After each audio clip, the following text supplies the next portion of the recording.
Hey everyone, thank you for coming to the first Elimination Round 1 press conference for the Wiley X 2018 Summit Cup. We're here with today's champion, Aaron Martens. Aaron, congratulations. Thank you. So I have a question. You've made it through the Elimination Round many times in Major League Fishing, but you haven't yet sealed the deal on that Cup Championship victory. Do you think this is going to be your event? I feel good about this one, but I felt good about the other ones too. Yeah, I've won quite a few of these. It's just I've been in a cup event quite a few times and I haven't won one yet. I've been close a few times, but I just haven't had one of those days like I had today. I've had I don't know how many of these days I had, 3 or 4 so far in MLF, where I've just basically smoked them, but just that final day, it just hasn't happened yet. But this could be it.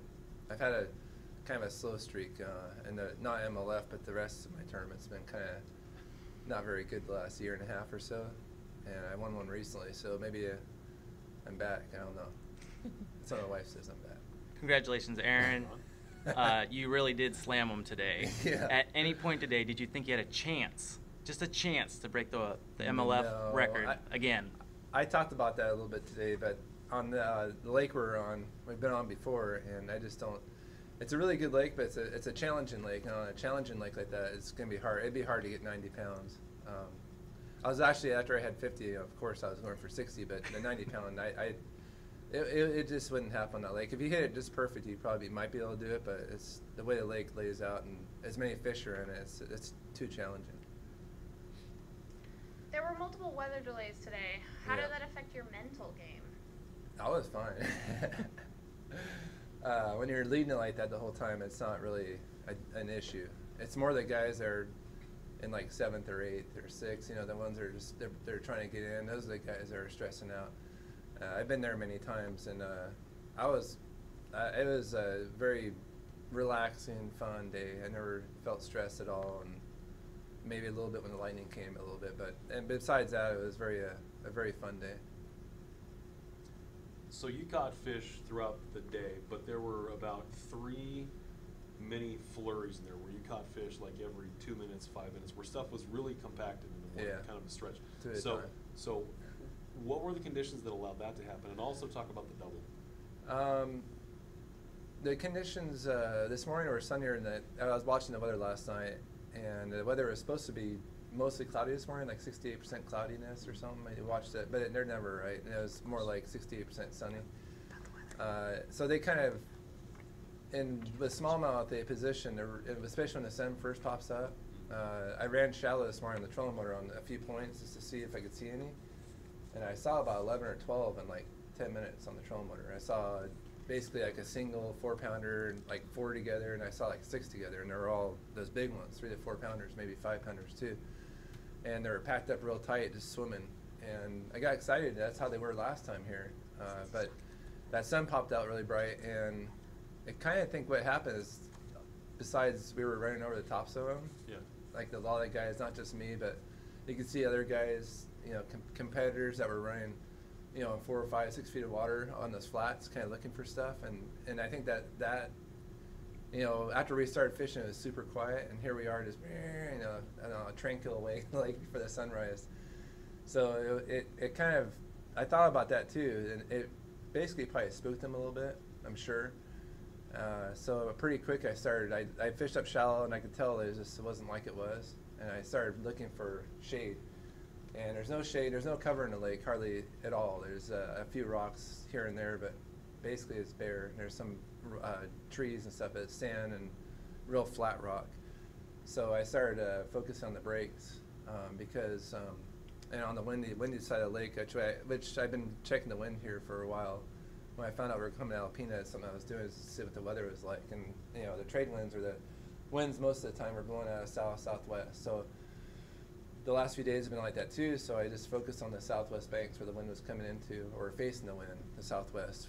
And that really helped, but also to find the steeper breaks that I had. And I was running this morning, I was running in and out, over and off the break to find the steeper ones.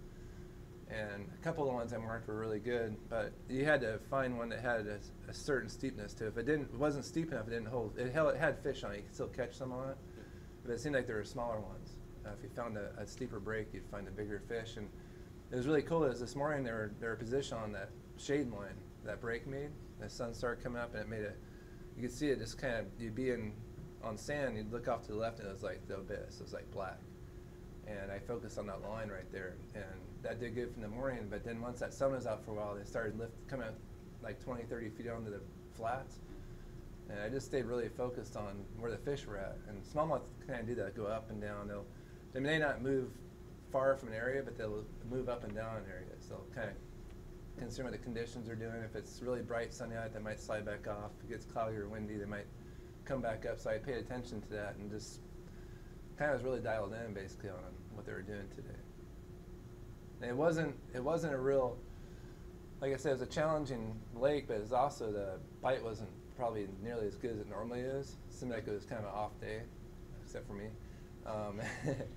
And it's just probably the weather and the boat traffic maybe put them down. But it's a neat lake, and I'll tell you about the double I had. I never used it before. I know I think some of us are scared to use it because it's so like crazy compared to what we're normally able to do. But we're allowed 2 rods once a period. So if you cast really far and there's a 3-pounder or a keeper bass swimming by your boat, you can pitch to it. And but I've never, like I said, I never used it. And today, I used it earlier and I didn't get the fish. But I didn't get penalized for it. I got one time, but was it the 3rd period? 2nd period? I can't remember what period it was. Later in the day. It was later in the day. Yeah. I was hooked a 2.5-pounder. It was a nice one. At this point, I was 25 pounds ahead. I didn't really care. I was just fighting him in. There was a big one kind of following it, trailing it behind. And I kind of let I had 2 rods ready. I had one that I had in my hand. I had another one sitting on the side of the boat. So this time I used my 2 rod.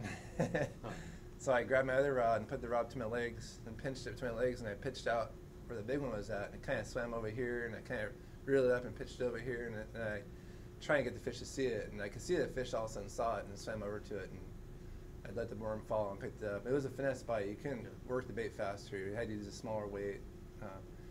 And I kind of let the bait fall, and I shook it a little bit, and it just loaded up. And I set the hook on it. It was only like 10 feet of line out. It was right by the trolling motor. And I saw it was a big one, so I figured the 2.5 more tired, and I better pay attention to this bigger one. That's the big one. It ended up being 4 pounds 7 ounces, my 2nd largest fish. So pretty neat. I didn't get any penalties. I just obviously grabbed the big one first, kept the rod like pinned on my leg, weighed the 2.5, 2.7, and I weighed that 4.7. So that was a pretty neat deal. But I think that's what may have got a lot of the guys today is the fact that in certain conditions when they're biting, you could fish faster. But when they weren't biting, in order to get a bite, you had to maybe move the bait fast, but also kill it, kind of dead stick it at times. Because if you do get a fish's attention and you keep working like you're working it, they won't eat it. But if you give them time to, they'll come up to it. Like I said, if you keep working it, they'll lose interest somewhat. But if you do the right thing and you get that fish's attention, and you do the right thing, and periodically during a cast, you can get that fish to eat it. And I think that's what really I was doing right today. Fishing the right cadence, the right speed. I just hope I can do it. Aaron, congratulations. You won an elimination round. You've qualified, obviously, for the sudden death round. What adjustments do you make in your approach to competing in a Major League Fishing sudden death round? Where are we going? I can't tell you. MLF is such a pain. I don't know if people realize how hard it is, especially how I work. Like, Boyd was a complete opposite yesterday. I don't know if he really did what he said he was going to do, but he had 1 tackle box and like 1 or 2 rods. He said that's all he had. I'm like, are you serious? That's all you have? He's like, yeah, that's all you need up here. It's like, I'm the complete opposite. I have everything you could possibly catch a bass on up here, and I did. I had definitely the most tackle I usually do. But you have to, because, I mean, we might go into a swampy, shallow, 5 feet deep in the middle, this grass hole, or we could be going to a river. So you never know what you're going to fish, especially up here. I mean, you can go to lakes up here that have almost all largemouth in them. And if you're rigged up for smallmouth, you could be, out of luck.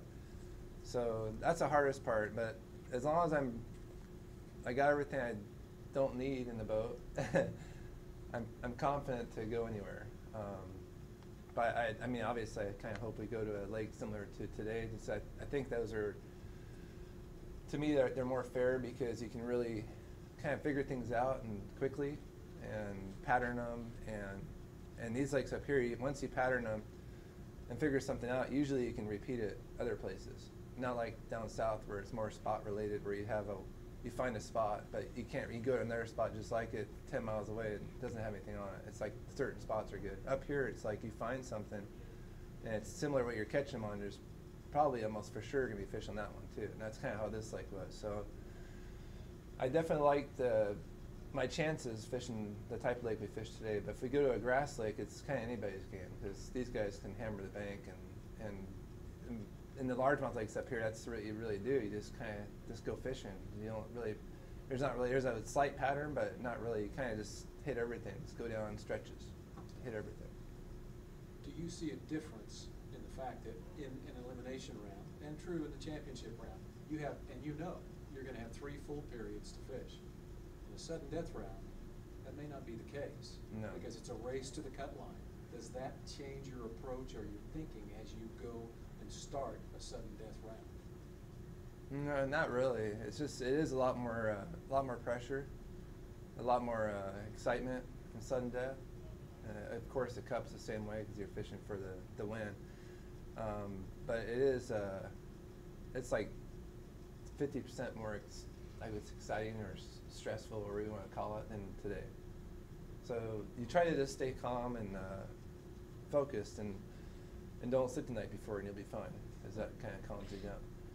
But sudden death it's fun. But the goal, I think, for all of us is to make that final round so you have a chance to win, and that's what I want. Aaron, approaching it differently, I don't think so. I just go and try to catch as many as you can. That kind of leads into my next question. How important is it to you to qualify for the World Championship again? Pretty important, since I was last place, wasn't I? And that's something else. That was one I kind of had a brain fart in too. I just kind of messed up on that one. I don't know if you guys watched it, but I figured him out the last hour and a half. That was kind of messed up. But yeah, I mean, I want to make all the MLF tournaments. I don't want to miss any of them. I don't want to fall out. That'd be a nightmare. Like waking up the next morning, if you did fall out, it's hard to get back into. With the caliber of fishermen there are trying to get into it now. If you get in, you're very fortunate. If you're not in it, so I want to stay in it. But I mean, how long can I stay in it without falling out? As long as you can. You have those bad years sometimes, though, You touched on this a little bit, but what were your most successful bait patterns today? This morning was a little tough. I actually tried a few different baits. I ended up catching one on a belly spin bait. It was, a jig head with this spinner on the belly. It was like a 3/8, a nice fish. Firing a drop shot around here and there, and then I tried to catch them on moving baits, but you could just tell I missed quite a few. I had a lot of bumps, like they'd come up and hit it real hard, like the spy bait. I couldn't get. I tried different colors, but it's a bait you can cover a lot of water with, and if you can get one dialed in, you can catch them faster. But it just wasn't happening today, so I just stuck to the drop shot. Least favorite technique. It's really good though. Long leader, like 10-pound. I used 10-pound braid and a 7-pound leader is what I had. Sunline, everything. Sniper and SX1 braid, and just a little drop shot. Coming out to drop shot hook, size 2 most of the time, which is a little smaller than I normally fish. But the way they were biting, I just went smaller. And one of my sponsor worms, just a 3- and 4-inch worm. That's pretty much all I threw. And the colors, I took. I paid attention. It did help changing colors in those cloudy conditions. That's something that smallmouth it's really important to do. Is the light is super important. If it gets dark, all of a sudden you're fishing a worm that's working in the sun. Most likely it's not going to work as good as something else. So you got to make changes like that. So when the clouds are in and out a lot, I actually had 2 rods and I was going back and forth between them, and it worked. I mean, that always pay attention to that, especially for smallmouth. How much do you? It seems to me like this general area suits you pretty well because of the diversity. You could go from a super shallow grass lake, and then 5 miles down the road, it's a deeper, clearer rock lake, which to me seems like it fits you pretty well. How do you feel about that? Yeah, I mean, That one that Ike and Ellie, was it last year in, where were we, Iowa or Minnesota? I had a chance to win that one. I messed up. That was a shallow largemouth lake. I kind of I know I did wrong on that one, but I don't know. These guys all, I think I have advantage fishing these deep clear lakes. Maybe because I grew up fishing them in California. You know, most of those lakes are 300 to 500 feet deep, and I'm used to clear water and how fish relate to certain things and with sun and clouds. So I have a lot of experience fishing deep clear lakes. But the thing about the shallow lakes are, I had a lot of experience like Havasu. I fished that all. That's kind of a shallow, relates to this kind of fishing up here, and that was one of my favorite largemouth lakes in the country. And I don't know, I think that, like I said, I think I have advantage fishing the deeper clear lakes just because some of the guys I'm fishing against, but when you go shallow, we're all kind of equal, I think. So it's harder to win. Aaron, you won by a huge margin today. Was it 53? It was a huge margin that you won by. I forget. I didn't. You and the second place finisher. Do you think that it was your ability or your knowledge of how to present a lure to these fish, given the changing conditions throughout the day, that made the difference in creating that Presentation, yeah. Holding the rod low and the cloud cover, getting the bait close. It was weird. I did certain things that did seem to get bit. Like I went from a high rod to the position to like at the water with the rod tip and just reeling it and doing different things, and I'd get bit, catch one, and it was just dialed in, yeah. That was today. But I'm surprised some of the guys didn't catch them better. I'm like Ayler especially. I was kind of surprised. I was expecting Gary Klein, you know, I was expecting him to make it for sure. Just because of the way the fish were biting and stuff. He's kind of a guy, I don't know if he moved a little fast, but I mean, I fished around him, but I was a little surprised. But I did see where they were fishing. They may not have been quite on the right stretches. Because I did go down some of the stretches quickly, just because it was raining and fish on, but if you found the right stretches, there would be way more fish. So some of it, and I didn't see a lot of guys fishing exactly how I was fishing. I saw quite a few of the guys, but I didn't see them. I'd see them up ahead of me, but they weren't quite hitting it right. I was watching them a little bit, and they were kind of too far in or too far out a lot. And I started off fishing deep, casting shallow, and that worked pretty good. But I found that some of the fish that were up on the shallow parts would see the boat or hear us, and they'd come out to the boat into the deeper water, and you couldn't catch them. But if I sat deeper, they'd go out to the deeper water, and I'd cast out and catch them. It made a big difference. That was a good one today, yeah. That's how I ended up catching so many. Aaron, one last question. You ended up with 54 pounds even. You had two fish. That one I think was 4.7, one was 4.8, so two really big fish. Do you think that your style of fishing and you know the large fish that you were being able to bring in, do you think that that's going to help you find success in sudden death and in the championship round? Thinking about the other styles of fishing that your competitors have, do you think you've got it figured out? I guess is my question. No, I mean obviously. I don't know if I want to change anything. That's how I did today. But I mean, my perfect scenario would be no wind and sunny, no clouds. That'd be for me to compete against these guys. I mean, if you're on a largemouth lake, it wouldn't help at all, as the guys would be flipping everything. But on the smallmouth, they get really particular on those days, and I think that'd be my best scenario. Is we're on a deep, clear lake the final day, and it's sunny and no wind. I'd love to have that. That's because you have to kind of trick them. They're not so easy to trick when it's like that. Well, we wish you the best of luck in the sudden death round. Maybe we'll see you in this press conference room again. Thank you for joining us today in the Squincher press conference, and congratulations on your win. Thank you. It's awesome.